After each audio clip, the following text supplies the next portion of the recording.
এইটা ତ ଲିଷ୍ଟ ସେଣ୍ଟରରୁ ଆସିଥିଲା। ମୁଁ ଭାବୁଛି ତାର ବାହାରେ ଆହୁରି ବହୁତ ଜଣ ଗୁପ୍ତ ହିସାବରେ ଅଛନ୍ତି।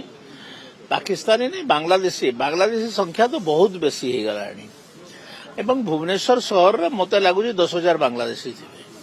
ଏସବୁକୁ ବାହାର କରିବାର ଦରକାର। କଣ ସବୁ ବିଦେଶୀ ନାଗରିକଙ୍କୁ ବାହାର କରିବା କଥା। ଯଦି ସେମାନେ ହିନ୍ଦୁ ନୁହନ୍ତି ତାଙ୍କୁ ବାହାର କରିବା କଥା। ହଁ ଅଧିକ ଥିବ, ନିଶ୍ଚିତ ଭାବରେ ଅଧିକ। କାହାର ଭୋଟ ବ୍ୟାଙ୍କ ହଉ କି ଯାହା ହଉ ସେମାନେ ବାଂଲାଦେଶୀ ମୁସଲିମ ରାକ ସମସ୍ୟା ସୃଷ୍ଟି କରୁଛନ୍ତି। ସବୁ ଜାଗାରେ ସମସ୍ୟା ସୃଷ୍ଟି କରୁଛନ୍ତି। ଦେଖ ଚୋରି ହାରି ଡକାୟତି ଏ ସବୁ ଗୁଡାକରେ ବାଂଲାଦେଶୀ ଲୋକମାନେ ବିଦେଶୀ ଲୋକମାନେ ଅଛନ୍ତି। ଏବେ ଆଉ ଗୋଟେ ନୂଆ ଲୋକମାନେ ଦେଖିବେ ଟିକେ ଟିକେ ମେଙ୍ଗୋଲିଆନ ଆପ୍ରିଆନ୍ସରେ ବେଙ୍ଗୋଲି ଭଳିଆ ଦିଶୁଛନ୍ତି। ସେମାନେ ହେଲେ ରୋହିଙ୍ଗ୍ୟା। ସେ ରୋହିଙ୍ଗ୍ୟା ବି ଆସିଗଲେଣି। ଏମାନେ ବର୍ମାର ଏମାନଙ୍କୁ ବି ଆଇଡେଣ୍ଟିଫାଏ କରିବା କଥା। ଏମାନଙ୍କ ସଂଖ୍ୟା ବି କାଫି ମାନେ ହେଲାଣି। ଭୁବନେଶ୍ୱର ରେଲୱେ ଷ୍ଟେସନର ସାଇଡରେ ଦେଖ ନା ଯେତେ ବାଂଲାଦେଶୀ ସମସ୍ତେ ହାଜର ହେଇଗଲେଣି। କୋଷ୍ଟାଲ ବେଲ୍ଟ ରାଜନଗର କେନ୍ଦ୍ରାପଡ଼ା ବାଲେଶ୍ୱର ସବୁଆଡେ ତ ବିଦେଶୀ ନାଗରିକ ମାନେ କାଫି ବିଦେଶୀ ନାଗରିକ।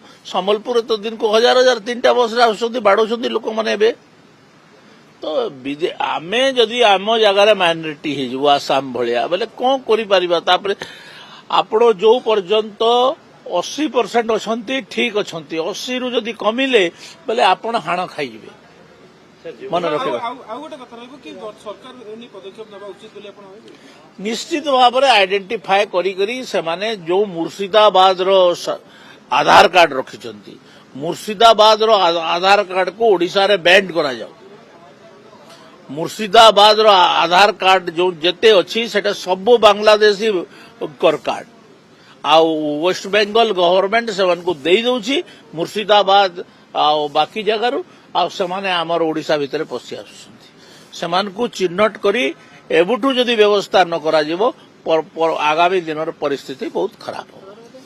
ବିଜେଡିର ରାଜ୍ୟସଭା ସାଂସଦ ଉପହାସ କରିକି କହିଛନ୍ତି ଯେ ଯୋଉ କଥା କହୁଛନ୍ତି ଆତଙ୍କବାଦ ମାନେ ଧର୍ମ ପଚାରିକି ମାରିଥିଲେ, ଆତଙ୍କବାଦର ଧର୍ମ ଜାତି କିଛି ନାହିଁ, ଏ ଗୋଟେ ସ୍ପେକୁଲେସନ କରାଯାଉଛି।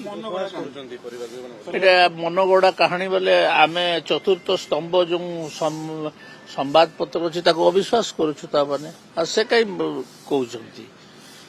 ସେମାନେ କେବଳ ଧର୍ମ ପଚାରି ନାହାନ୍ତି, ପ୍ୟାଣ୍ଟ ଖୋଲିକରି ଲିଙ୍ଗ ଦେଖିଛନ୍ତି।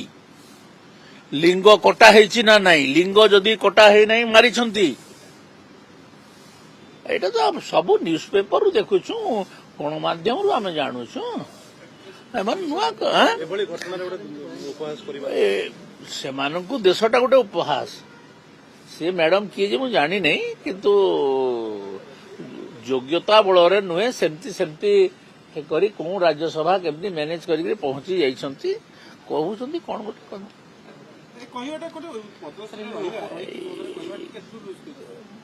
ମତେ ତ ଆଦୌ ଦେଶର ସ୍ୱାର୍ଥ ଦୃଷ୍ଟିରୁ କୌଣସିଟା ଯୁକ୍ତିଯୁକ୍ତ ନୁହେଁ।